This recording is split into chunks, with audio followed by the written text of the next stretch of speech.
చంద్రబాబు మీదన పెట్టినటువంటి fibre net case ఏదైతే ఉందో దాన్ని క్లోజ్ చేసేయబోతున్నారంటూ సాక్షి ఒక కథనాన్ని ప్రొజెక్ట్ చేసింది. చంద్రబాబు అవినీతి భాగోతానికి కప్పిపుచ్చే కూటమి ప్రభుత్వం మరింత పదును పెడుతోంది. ఇప్పటికే అసైన్డ్ భూముల కుట్ర కేసులో గతంలో చంద్రబాబు అవినీతిని బయటపెడుతూ సిఆర్పిసి 164 కింద న్యాయమూర్తి ఎదుటి వాంగ్మూలం ఇచ్చిన ఐఏఎస్ అధికారి చెరుకూరి శ్రీధర్ని వేధించి లొంగ తీసుకుంది. నిబంధనలకు విరుద్ధమైనప్పటికీ గతంలో ఇచ్చిన వాంగ్మూలానికి విరుద్ధంగా ఇటీవల అబద్ధపు వాంగ్మూలం నమోదు చేయించింది.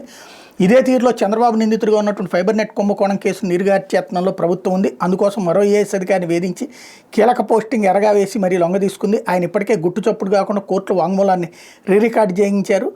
ఫైబర్ నెట్ అవినీతిని బయటపెట్టిన ఆడిట్ నివేదికను తొక్కిపెడుతూ అనుకూలంగా నివేదిక ఇప్పించేందుకు ఏపీ టెక్నాలజీ సర్వీసెస్తో చేస్తోంది. కేసులు నిర్గార్చే కుట్రకు తెరదీసింది. ఫైబర్ నెట్ కేసులో గతంలో చంద్రబాబు ఎలా అవినీతికి పాల్పడింది, ఆయన ఒత్తిడితోనే తాను నిబంధనలకు విరుద్ధంగా టెరాసాఫ్ట్ కంపెనీకి కాంట్రాక్ట్ కేటాయించి వెల్లడిస్తూ ఓ సీనియర్ ఐఏఎస్ అధికారి సిఆర్పిసి వాటిలో వాంగ్మూలం ఇచ్చారు. ఈ వాంగ్మూలానికి పూర్తి విరుద్ధంగా అబద్ధపు వాంగ్మూలం ఇవ్వాలంటూ ఆ ఐఏఎస్ అధికారిని కూటమి ప్రభుత్వం వేధించింది. ఓసారి ఇచ్చిన వాంగ్మూలానికి పూర్తి విరుద్ధంగా వాంగ్మూలం ఇవ్వడం నిబంధనలకు విరుద్ధమని న్యాయపరమైన చిక్కులు ఎదుర్కోవాల్సి వస్తుందని అధికారి గుర్తించారు.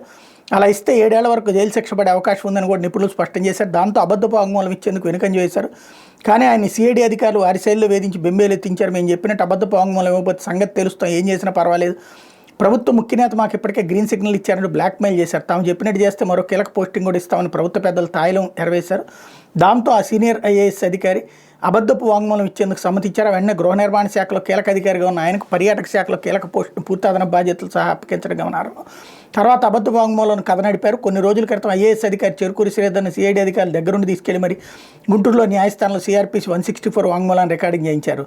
ఆ విషయం మీడియాలో వచ్చేసింది, సోషల్ మీడియాలో వైరల్ అయింది. దాంతో ఈసారి ఫైబర్ నెట్ కేసులో సిఐడి అధికారులు కొత్త ఎత్తుగడ వేశారు. సీనియర్ ఐఏఎస్ అధికారితో గుట్టు చప్పుడు కాకుండా విజయవాడలో న్యాయస్థానంలో వాంగ్మూలాన్ని రికార్డింగ్ చేయించారు. సిఐడి అధికారులు పోలీసులు లేకుండానే అధికారి తన వాహనంలో వచ్చి సిఐడి అధికారులు చెప్పినట్టుగా అబద్ధ వాంగ్మూలాన్ని నమోదు చేసి వెళ్ళిపోయారు. ఈ సమాచారం సిఐడి వర్గాలు వెంటనే ముఖ్యనేతకి చేరవేసినాయి అన్నటువంటి వార్తని హైలైట్ చేశారు.